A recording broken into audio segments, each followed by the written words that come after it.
Meaning of double figure. Double figure. Double figure. Double figure. Double figure.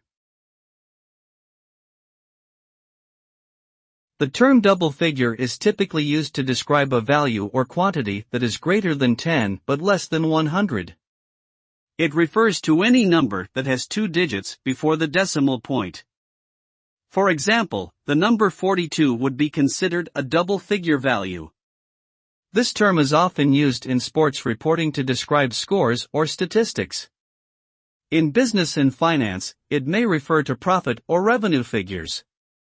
Overall, double figure emphasizes that the value in question is significant but not necessarily extremely large.